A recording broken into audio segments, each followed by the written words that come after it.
إن الشرك لظلم عظيم. وقال في موضع الثاني واعبدوا الله ولا تشركوا به شيئا. معزز سامعین کرام، حاضرین، دینی و اسلامی بھائیوں، ہر قسم کی تعریف و توصیف، حمد و ثنا، کبریائی و برتری اللہ رب العالمین کی ذات و زیبا ہے، جو خالق کائنات ہے، مالک ارض و سما ہے۔ درود و سلام اس ہستی اقدس و مقدس جناب محمد رسول اللہ صلی اللہ علیہ وسلم پر، سابقہ تمام کے تمام انبیاء پر، اللہم صلی علی محمد وعلی آل محمد۔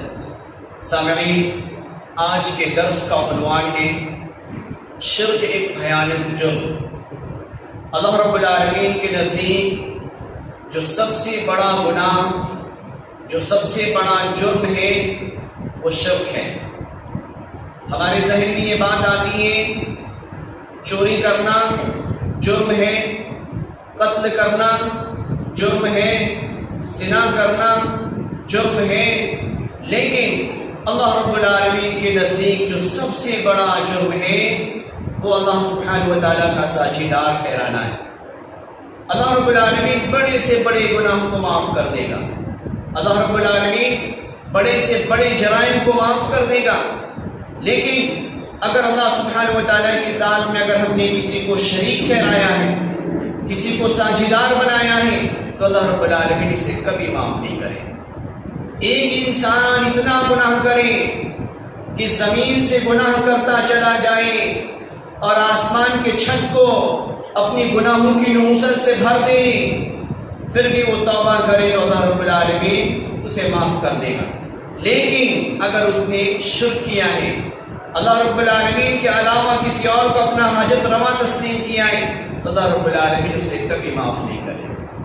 اللہ رب العالمین سورہ لقمان کی آیت نمبر 12 میں اللہ سبحانہ و تعالیٰ کہہ رہا ہے ان الشرک لظلم عظیم، شرک سب سے بڑا گناہ ہے، سب سے بڑا جرم ہے، سب سے بڑا گناہ اللہ رب العالمین نے شرک کو کہا ہے۔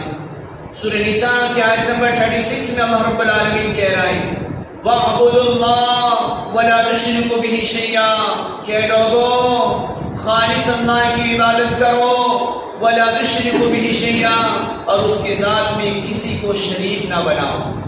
اللہ سبحانہ و تعالیٰ کی ذات میں کسی کو شریک نہ ٹھہراؤ۔ آگے اللہ رب العالمین سورہ نام کی آیت نمبر 151 پہ اللہ سبحانہ و تعالیٰ کہہ رہے ہیں قُلْ تَعَالَوْا وَاتْلُوا مَا حَرَّمَ رَبُّكُمْ عَلَيْكُمْ أَلَّا تُشْرِكُوا بِهِ شَيْئًا۔ پیغمبر عربی صلی اللہ علیہ وسلم کہہ رہے ہیں کہ آؤ اے لوگوں، میرے قریب آؤ اتلو علیکم ما حرم علیکم، میں تلاوت کر کے تمہیں بتلاؤں اس چیز کے سلسلے میں جسے اللہ سبحانہ و تعالیٰ نے حرام قرار دیا ہے، جسے اللہ رب العالمین نے حرام قرار دیا ہے۔ وہ کیا ہے؟ اللہ تشرکوا بہ شیئا، کہ اللہ سبحانہ و تعالیٰ کی ذات میں کسی کو شریک نہ بناؤ، کسی کو شریک نہ ٹھہراؤ۔ صحیح البخاری حدیث نمبر 5976 پر روایت موجود ہے۔ حضرت ابو بکر رضی اللہ تعالیٰ عنہ راوی حدیث وہ کہتے ہیں کہ نبی علیہ السلام نے فرمایا کیا میں تمہیں سب سے بڑا گناہ کے بارے میں بتاتا ہوں؟ تو صحابہ کرام نے کہا کیوں نہیں یا رسول اللہ صلی اللہ علیہ وسلم، ضرور بھی ضرور بتلائیے۔ تو آپ صلی اللہ علیہ وسلم نے فرمایا الاشراک باللہ، سب سے بڑا جو گناہ ہے وہ اللہ سبحانہ و تعالیٰ کی ذات میں شریک ٹھہرانا ہے۔ حقوق الوالدین، دوسرا کیا ہے؟ والدین کی نافرمانی کرنا ہے۔ یہ سب سے بڑا گناہ ہے، اور ان گناہ کے اگر انسان مرتکب ہوتا ہے تو اللہ رب العالمین کے حضور معافی نہیں، اللہ سبحانہ و تعالیٰ اس کا عقاب، اس کا عذاب، اس کی پالش اللہ رب العالمین دنیا میں بھی دکھلا دیا کرتا ہے۔ تو ہمیں شرک جیسے مہلک گناہ سے بچنے کی کوشش کرنی چاہیے۔ صحیح البخاری کی روایت ہے، حدیث نمبر 6857 پر روایت موجود ہے۔ راوی حدیث ابو ہریرہ ہے، وہ کہتے ہیں کیا نبی ہریرہ رضی اللہ عنہ قال النبی صلی اللہ علیہ وسلم اجتنبوا السبع الموبقات، 7 ہلاک کرنے والے گناہوں سے بچو، 7 ہلاک کرنے والے، تباہ و برباد کرنے والے گناہوں سے بچو۔ نمبر 1 الشرک باللہ، اللہ کے ساتھ میں شرک کرنا ہے، یہ ہلاکت کن بیماری ہے، تباہ کرنے والا یہ عمل ہے، وہ نمبر 1 شرک ہے۔ دوسرا والسحر، جادو کرنا، جادو کرانا، جادوگر کے پاس جا کر کسی کے رشتوں کو توڑنا یا کسی کے سلسلے میں کچھ ایسی پروپیگنڈا کروانا، تعویذ لکھوانا، یہ بھی اللہ رب العالمین کے نزدیک یہ قابل قبول عمل نہیں ہے۔ تیسرا قتل النفس الذی حرم اللہ الا بالحق، ناجائز طریقے سے کسی کا قتل کر دینا، حالانکہ حکم ثابت نہ ہو، صادر نہ ہو، پھر بھی کسی کو اگر ہم نے ناحق قتل کر دیا تو یہ بھی ہلاک کرنے والا جرم ہے۔ اس کے بعد آکل مال الیتیم، یتیم کا مال کھا جانا، باپ مر جائے تو اس بچے کا چچا اور تایا اس کے مال کو ناجائز طریقے سے چھین لینا اور کھا لینا، اپنے بچوں کو بہترین مونٹیسری کے اندر داخل کرانا اور اپنے بھتیجے کو اس کے باپ کے مر جانے کی وجہ سے اسے خیراتی مدرسے میں داخل کر دینا۔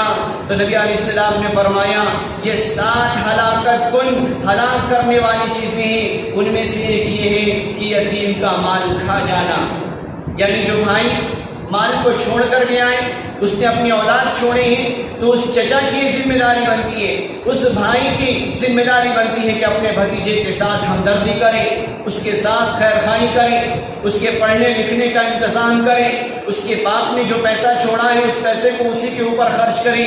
اس کے بعد نبی علیہ السلام نے فرمایا جو 5واں ہے وہ اکل الربا، وہ سود کھانا ہے، سود لینا، سود دینا، سود کھانا، یہ اللہ رب العالمین کے غضب کو اور بھڑکا دینے والا عمل ہے، اللہ رب العالمین کے غضب کو بھڑکا دینے والا عمل ہے۔ اور جو سودی کاروبار کیا کرتا ہے، سودی لین دین کیا کرتا ہے، نبی علیہ السلام نے فرمایا گویا کہ وہ اللہ رب العالمین سے بغاوت کا اعلان کرتا ہے۔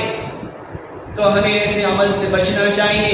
در حقیقت ہمیں معلوم ہوتا ہے کہ خوب پیسے آ رہے ہیں، آج گلیوں میں، نکڑوں پر، چوراہوں پر عورتوں کے ہجوم دیکھنے کو ملتا ہے، اور بینک کا عامل ہمارے دروازے پر آتا ہے، ہماری بہو بیٹیاں، ہماری مائیں وہ بھیڑ لگا لیا کرتی ہیں، ارے کیا بٹ رہا ہے، کیا بٹ رہا ہے، تو پتہ چلا کہ وہاں پہ سود پر پیسے کا لین دین ہو رہا ہے، اور بعد میں وہ پیسے وقت اور میعاد پر واپس نہ لوٹانے کے بنا پر طرح طرح کے دان و تشنی، لعنت و ملامت، بے عزتی کا شکار آج ہماری مائیں اور بہنیں ہو رہی ہیں۔ یہ پیسے کے لین دین کی وجہ سے آج ہمیں احساس نہیں ہو رہا ہے۔ ہر گلی میں آپ چلے جائیں، بینک کے عاملین آتی ہیں اور جھانسا دیتے ہیں، لو انٹرسٹ کا جھانسا دیتے ہیں، لیکن ہمارے پاس وسائل نہ ہونے کی بنا پر وہ پیسے بڑھتا چلا جاتا ہے، جس کی وجہ سے برائیاں معاشرے میں بہت ہی کثرت سے پائی جاتی ہیں۔ اس کے بعد جو چھٹی چیز ہے، نبی علیہ السلام نے فرمایا وَتَوَلِّ يَوْمَ الزَّحَافِ، میدان کو چھوڑ کر بھاگ جانا، پیٹھ پھیر کر بھاگ جانا۔ 7واں وَقَذَفُ الْمُحْصَنَاتِ الْغَافِلَاتِ الْمُؤْمِنَاتِ، ایمان والی عورتوں پر، متقی اور پرہیزگار عورتوں پر تہمت لگانا، یہ 7 ہلاک کرنے والی چیزیں ہیں۔ نبی علیہ السلام نے فرمایا کہ یہ 7 ہلاک کرنے والے امراض سے اپنے آپ کو بچاؤ۔ اللہ رب العالمین آگے کہہ رہے ہیں سورہ النساء کی آیت نمبر 116 پر اللہ رب العالمین کا فرمان ہے ان اللہ لا یغفر ان یشرک بہ ویغفر ما دون ذلک لمن یشاء، کہ اے لوگو اللہ رب العالمین شرک کو معاف نہیں کرے گا، اس سے بڑے جرائم کو اللہ رب العالمین معاف کر دے گا، بڑے سے بڑے گناہوں کو اللہ رب العالمین معاف کر دے گا۔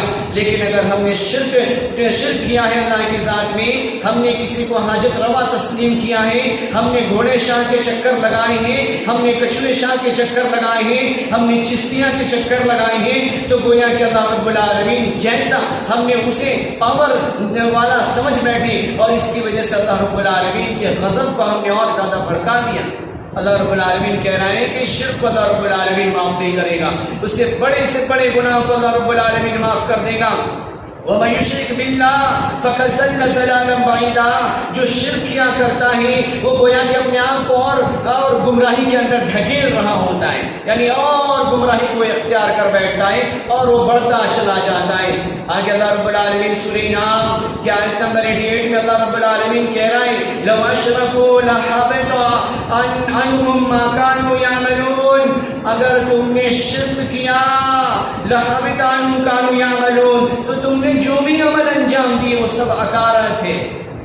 کہ اگر ہم نے چاہے کتنوں نیکیوں کے ہم نے کام کیے اور ساتھ میں اگر ہم نے شرک کیا تو وہ نیکیاں ہمارے کچھ کام آنے والے نہیں ہیں، وہ ہماری نیکیاں برباد ہیں۔ اس کی مثال یوں سمجھی جائے کہ شراب کو دودھ کی باٹل میں بھر دینے سے شراب دودھ نہیں بن جاتا، دودھ کو شراب کی باٹل میں بھر دینے سے دودھ شراب نہیں ہو جاتا۔ یہی کیفیات ہے کہ اگر ہم نے شرک کیا تو وہ تمام کے تمام اعمال جو ہم نے نیکیاں کی تھی وہ سب برباد و اکارت ہو جایا کرتے ہیں۔ آگے سورہ مائدہ میں اللہ رب العالمین 72 میں کہہ رہا ہے اِنَّهُ مَن يُشْرِكْ بِاللَّهِ فَقَدْ حَرَّمَ اللَّهُ عَلَيْهِ الْجَنَّةَ وَمَأْوَاهُ النَّارُ، جس نے شرک کیا اللہ رب العالمین جنت کو اس پر حرام کر دیتا ہے۔ جس نے شرک کیا اللہ رب العالمین جنت کو اس کے اوپر حرام کر دیتا ہے، وَمَأْوَاهُ النَّارُ، اور اس کا ٹھکانہ جہنم ہے، اس کا ٹھکانہ جہنم ہے۔ اللہ رب العالمین کا اعلان، یہ چیلنج ہے کہ اگر ہم نے شرک کیا تو ہم ضرور میں ضرور ہم جہنم میں ڈالے جائیں گے، جنت سے محروم کر دیے جائیں گے۔ روایت میں غور کرتے ہیں، بخاری کی روایت ہے ان عبداللہ بن مسعود رضی اللہ عنہ قال قال رسول اللہ صلی اللہ علیہ وسلم من مات وهو يدعو من دون الله ندا دخل النار۔ ابن مسعود رضی اللہ تعالی عنہ کہتے ہیں کہ نبی علیہ السلام نے فرمایا من مات، اس حال میں ہماری موت آئی، وهو يدعو من دون الله، کہ اللہ کے علاوہ کسی اور کو پکار رہا تھا، تو ایسے وقت میں دخل النار، اللہ رب العالمین اسے جہنم میں داخل کر دے گا۔ یعنی ہم نے اللہ کو چھوڑ کر کسی غیر اللہ کے چکر لگائے، کسی غیر اللہ کا طواف کیا، کسی غیر اللہ کے اوپر ہم نے چادر چڑھائے، اس کی چادروں میں سر ڈال کر اپنی منت اور دکڑا سنائے اور ہم 7 دن تک اس کا طواف کرتے رہے، چکر لگاتے رہے، اپنی قیمتی پیسے ہم دیتے رہے، کبھی بیٹا کے نام پر، کبھی کاروبار کی درستگی کے نام پر، کبھی رزق کو کھلوانے کے چکر میں اگر ہم نے اس عمل کو انجام دیا، تب عبداللہ ابن مسعود کہتے ہیں کہ نبی علیہ السلام نے فرمایا من مات، اسی حال میں اس بندے یا اس بندی کی موت آ گئی یدعو من دون اللہ، کہ وہ اللہ رب العالمین کے علاوہ غیر اللہ کو اپنا حاجت روا تسلیم کر رہا تھا، ندن دخل النار، تو اسے کوئی نہیں بچا سکتا جہنم میں جانے سے، وہ ضرور میں ضرور جہنم میں جا کر رہے گا یا رہے گی۔ اندازہ لگائیں کتنی خطرناک باتیں، اور نبی علیہ السلام کا فرمان صادق ہے۔ آگے صحیح مسلم کی روایت ہے قال رسول اللہ صلی اللہ علیہ وسلم، حدیث نمبر 2230 پر روایت موجود ہے، نبی علیہ السلام نے فرمایا من اتی عرافا عن شیء لم تقبل له صلاة 40 لیلہ، کہ جو کوئی ایسٹرولوگر کے پاس آئے اور آنے کے بعد اپنا ہاتھ دکھائے اور ہاتھ دکھانے کے بعد وہ اسے بتلائے کہ تیرے ساتھ ایسا ہونا ہے، تیرے کاروبار میں تکلیف آنی ہے، تیری بیوی تجھے چھوڑ کر چلی جانی ہے، تیری دکان بند ہو جانا ہے، اور اگر ہم نے اس پر یقین کر لیا، اگر ہم نے اس کی باتوں پر یقین کر لیا، اگر اس نے ایسی جھوٹی باتیں وہ بتا دی، مصنوعی طریقے سے وہ باتیں بتا دی، 4-5 باتیں اس نے فوکس کی، اس میں سے ایک بات ہمارے اوپر فٹ آ گئی، ہم کیا سمجھتے ہیں کہ ارے اس نے تو بالکل صحیح بتایا، گویا کہ اس نے فائرنگ کی 3-4 لیک لگ گئی ہمارے دل کو تو ہم یہ سمجھ بیٹھے بڑا ہی جانکار ہے، بالکل اس کے پاس فرشتے آتے ہیں اور اسے بتلا کر جاتے ہیں۔ یہ کھوکھلے تصورات ہیں۔ نبی علیہ الصلوۃ والسلام نے کہا کہ کوئی ایسے نجومیے کے پاس جائے اور جانے کے بعد اپنا دکھڑا سنائے اور وہ اسے بتلائے، اسے دکھلائے، اپنی ہاتھوں کو دکھلائے اور لم تقبل صلاتہ، تو اس کی نماز قابل قبول نہیں۔ 40 یوماً 40 دن تک لاکھ ہم مسجدوں کو آباد کرتے رہیں، اگر ہمارا ایسا یقین ہے، ایسا عقیدہ ہے کہ ہمارے کھیت میں برٹش کے ٹائم کا خزانہ دفن ہے اور ہمیں اس نے پرانے زمانے کے کچھ سکے دکھلا دیے، کاغذ پر کچھ قرآن کی آیتوں کو لکھ کر دکھلا دیے۔ نارتھ یو پی میں کچھ ایسے افراد پائے گئے، انہوں نے پرانے سکوں کو رکھا ہے اور آگے آندھرا، راجستھان اور بھی بہت سارے علاقوں میں وہ چکر لگاتے اور لوگوں کو بہکاتے، وہ دکھاتے، وہ سکہ دکھلاتے۔ ہم کیا سمجھتے کہ یہ تو بڑے ہی جانکار ہے، اس کے پاس پرانے خزانے کا علم ہے، لہٰذا ہم لے جا کے اپنی دکان میں اپنے کھیت کو ہم دکھلاتے۔ کھیت کو دکھلانے کے بعد وہ بندہ کیا کہتا کہ ارے یہاں برٹش کے ٹائم کا خزانہ دفن ہے، لیکن اس کے اوپر جن حاوی ہے، اس کو نکالنے کے لیے یہ عمل کو انجام دینا پڑے گا، سفید کوے کا سر لانا پڑے گا اور دوسرے جانور کے بال لانے پڑیں گے، بھالو کے ناخن لانے پڑیں گے اور اس کے بعد میں ورد کروں گا اور جن اسے خود کھینچ کے تمہارے گھر کو وہ خزانہ لے کر آئیں گے۔ اگر ایسا ہوتا تو کائیں کو ہماری گلیوں میں پھرتا؟ اگر ایسا ہوتا تو کیوں نہ ایک دو خزانہ کھسکا کے خود مالدار ہو کر وہ ایک مسند پر بیٹھ جاتا؟ ایسا نہیں ہوتا ہے۔ نبی علیہ السلام نے صاف صاف کہہ دیا، اگر کسی نے اس عمل کو مانا اور اب اس کی یقین کو اپنے دل کے اندر بٹھایا تو اس کی 40 دن کی نماز قابل قبول نہیں۔ اس کے بعد جس نے تعویذ لٹکائے، جس نے دھاگے باندھے اور اس دھاگے کو یہ سمجھا کہ یہ ہمارے لیے شفا یابی کا ذریعہ ہے، یہ ہماری بیماریوں کو دور کرنے والا ہے، تو یہ بھی شرک ہے۔ اگر شرعی اعتبار سے اگر جھاڑ پھونک نہیں کی گئی تو گویا کہ یہ شرک ہے اور اللہ رب العالمین کو ناراض کرنے والا ہے۔ حضرت عمران ابن حسین رضی اللہ تعالیٰ عنہ بیان کرتے ہیں کہ نبی علیہ الصلوۃ والسلام نے ایک شخص کے ہاتھ میں ایک کڑا دیکھا۔ نبی علیہ السلام نے ایک شخص کے ہاتھ میں ایک کڑا دیکھا اور کڑا دیکھنے کے بعد آپ نے فرمایا یہ کیا ہے؟ یہ کیا ہے تم نے جو اپنے ہاتھ میں پہنا ہے؟ تو اس نے کہا کہ ایک بیماری کی وجہ سے یا رسول اللہ صلی اللہ علیہ وسلم، ایک بیماری کی وجہ سے میں نے یہ کڑا کو پہنا ہے۔ تو نبی علیہ الصلوۃ والسلام نے کہا کہ ما تزيدك الا وهنا انبذها عنك فانك ان تموت وهي عليك وكلت اليها۔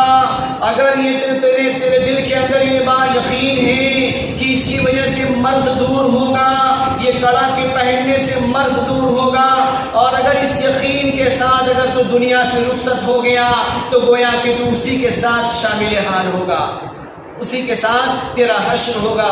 اب اندازہ لگائیں آج ہمارے نوجوانوں کا کیا حال ہو گیا ہے۔ امتیاز کرنا بہت زیادہ دشوار معلوم ہوتا ہے کہ غیر کے ماننے والوں کے ہاتھ میں بھی دھاگے بندھے ہوئے ہوتے ہیں، ہمارے نوجوانوں کے ہاتھ میں بھی دھاگے بندھے ہوئے ہوتے ہیں، ان کے منادر پہ جا کر وہ دھاگے لے کر آتے ہیں اور ہماری درگاہوں پر جا کے دھاگا لے کر آتے ہیں۔ تو گویا کہ وہ کریں تو چمتکار اور ہم کریں تو شرمشار، یا اس طریقے سے ایسے خیالات، وہ کریں تو جہنمی اور وہی عمل ہم انجام دے تو ہم پکا جنتی۔ یہ کیسے ہو سکتا ہے؟ ایسا نہیں ہوتا۔ اللہ رب العالمین نے نبی علیہ الصلوۃ والسلام کے ذریعے سے بالکل صاف صاف پیغام پہنچایا ہے۔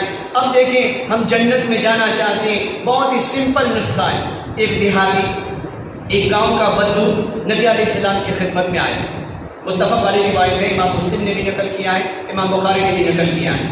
وہ نبی علیہ السلام کے پاس آیا، کہا کہ یا رسول اللہ صلی اللہ علیہ وسلم مجھے ایک عمل بتائیے، مجھے کچھ عمل بتائیے کہ میں جنت میں چلا جاؤں، مجھے کوئی عمل بتائیے کہ میں جنت میں چلا جاؤں۔ تو نبی علیہ الصلوۃ والسلام نے کہا تعبد اللہ، اللہ کی عبادت کر، خالص اللہ کی عبادت کر، لا تشرک بہ شیئا، اور اس کے ذات میں، اللہ کی ذات میں کسی کو شریک نہ ٹھہرا، تقیم الصلاۃ، نماز قائم کر، تؤتی الزکاۃ المفروضہ، اور فرض زکات کو ادا کر، وتصوم رمضان، رمضان کے روزے رکھ۔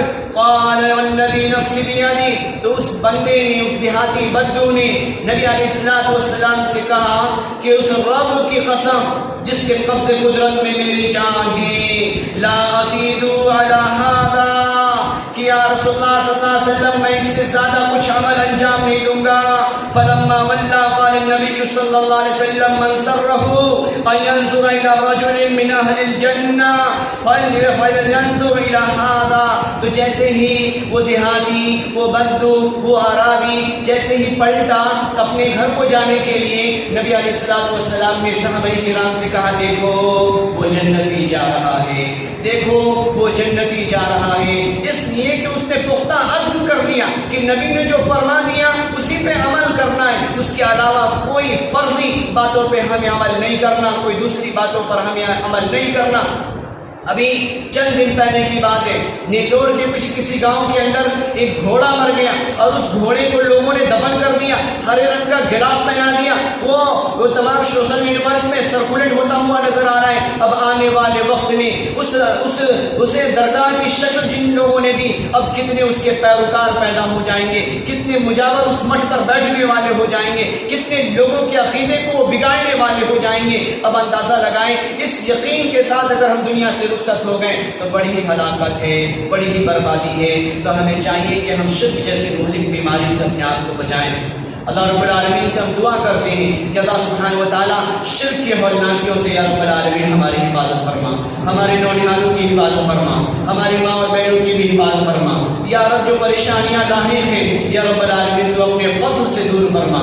یا رب جو جنی اور شیطانی وسوسوں میں گرفتار ہیں یا رب العالمین تو انہیں اپنے فضل سے ان کی حفاظت فرما.